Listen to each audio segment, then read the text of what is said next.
lot of times when I have butterflies in my stomach, it really means that it's anxiety. Hey everybody, welcome back to my YouTube channel. I'm Justine Falama and I'm so excited that you're here. It's been a while, but I wanted to come back strong because so much has happened in my life. Today's topic is about something I've talked about on this channel before, and that is self-sabotage. Yes, I realize that I will never find love if I don't stop self-sabotaging. And it's something that I talked about on this channel before. A few months ago, or actually a year ago, I broke down how men and women self-sabotage, right? How we do it and also why we do it. And a lot of us do it subconsciously. It's something that we don't mean to do. But recently, I actually had to confront myself on that issue because I realized that I was doing things that some of my behaviors were self-sabotaging, were keeping me from the love that I was trying to call in. So let's get into it. After a year of being single, I finally decided that it's time to get back on the dating field, so I started dating with intention again. If you don't know what dating with intention is, it's basically when you date for marriage, meaning that you only get into serious relationships with people that want the same thing as you in the long term, rather than being casual, having hookups and situationships. Nothing wrong with that. If that's your thing, by all means, go for it. I personally get anxious and crazy, so I prefer to know that he's my man, I'm his woman, and we go together. But what I was doing as men were approaching me and as I was dating with intention was that I was actually blocking the relationship that I prayed for from coming into my life, right? I was just doing things that really didn't align with the things that I said that I wanted. Now, you might ask yourself, how did you know that you were self-sabotaging? Let me put you on. One thing that I'm really good at, right, is in manifesting love. I know how to take the steps in order to get into a relationship that is loving and caring and healthy. However, I'm not so good at manifesting long-term love. Girls, right. So what I did at the beginning of this year was that, hey, after a painful breakup last year, I realized I need to get really clear on what it is that I actually want. So I figured, let me write a relationship or a man manifesto. That's something that we call it in the coaching space. And I did that. I wrote about 3 pages of what I wanted, not just in a man, but more importantly, what I wanted in a relationship. How did I want to feel, right? I wrote all these things down and I got so detailed. 3 pages of how I want to feel, how I want to wake up how I want to feel when I wake up, how I want to feel when we're outside, and all these things. And it's beautiful. I read it to myself at least 2 to 3 times a week just to make sure that I'm constantly reminded of what I want in love, right? And just doing that really helped me understand what it is that I wanted, what it is that I finally believed I deserved, and more importantly, what it is that I was trying to call in, right? Well, ladies, when you ask God for something, you have to get ready to receive it. And honestly, I thought I was ready, but turns out I really was not. I was so accustomed to the way I was treated in the past, to the dysfunction, the emotional roller coaster, the anxiety, that I was focused on calling in more dysfunction into my life rather than finally calling in peace. So when I started meeting men that showed me the complete opposite from what I had in the past, who were sure, who were certain, who were appreciative, who were finally ready to settle down and build a life together, I was stressed. I felt anxious because it was so uncomfortable. I was not familiar with someone that was peaceful, someone that was safe, someone that was loving and caring and chivalrous and gentlemanlike and all the things. So what did I do? I was so uncomfortable. I was like, oh my God, this is too quick. This is not what I want. This.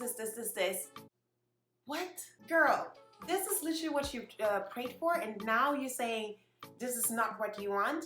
So that's when it dawned on me that, wow, I was so accustomed to dysfunction that function or functional or peaceful felt bad.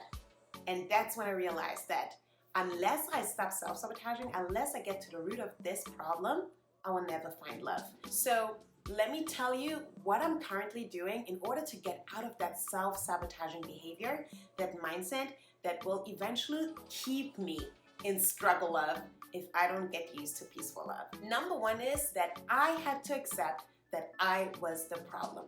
What do I mean by that, right? I don't want to gaslight anyone and be like, you're the problem, you're the mistake. No, but what I want you to understand is that a lot of times, at least that's what I do, when I was self-sabotaging, I was looking for the mistake in the other person. I was looking for the fault in the other person. Suddenly I was saying, oh my God, this is moving way too quick. This person is way too fast, pressuring me, is stressing me, something like that. Or I was looking for faults in their looks. Or I was looking for faults in their walk with Christ or in their family structure. I was looking for anything I could find in order to justify that this is not a good match, this is not really compatible. So once I stopped and said, okay, there's nothing wrong with this person. This person is a grown adult. This person will not be perfect, we know that. But you need to stop looking for the mistake in this person and actually understand that you're the problem here.